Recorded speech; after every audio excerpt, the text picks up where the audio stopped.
In the beginning was the Word, and the Word was with God, and the Word was God. He was in the beginning with God. All things came into being through him, and without him not one thing came into being.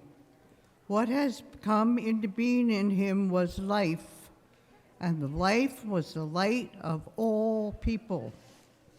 The light shines in the darkness, and the darkness did not overtake it.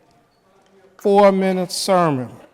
And what I want to talk about in the 4 minutes is what this story is really about. It's a wonderful and beautiful story about a child that was born in a barn somewhere out in the middle of nowhere to parents who were nondescript people. One was a carpenter, and the other, we have no idea what Mary did, and they were holed up in a town that was at the corner of the empire behind everybody's back, as my grandmother-in-law used to say about remote places. And this is where the God who created everything that there is, everything that there was, and everything that will be, God has made God's appearance. Now, why is that important for us to remember? Because when human beings tell the stories of important things, we tell epic tales. We tell tales of heroes and tales of kings and tales of emperors. How many of us haven't heard of Cleopatra? How many of us haven't heard of the great warriors and kings of time? We tell epic tales, but this story is the story of a child that was born to people who weren't anybody in particular. And you know what? That's just like the rest of us. We may have and should have important ideas about ourselves in our own mind. Our lives are epic to ourselves and to those who love us.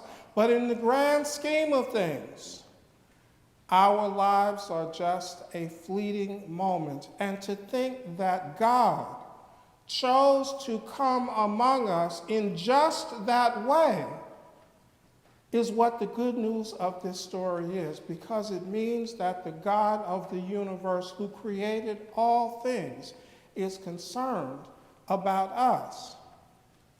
Now, when I say us, I mean a very particular us.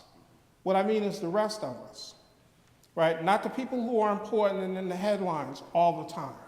Not the people who are the oligarchs and the uber rich. Not the people who are changing world events with a wave of their hand, but the rest of us, who just live our lives trying to do the good that we can and try to make sure that whatever harm we do, we don't do it again. The ones who live, love, have friends, have children, have neighbors, and just simply live ordinary human lives.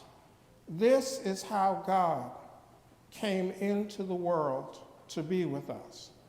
And that is the good news as we look at the children. Now, I looked at them and I love the kids. But, we look at them, we love them, and we see the beautiful representation, but we always have to remember what the story is about.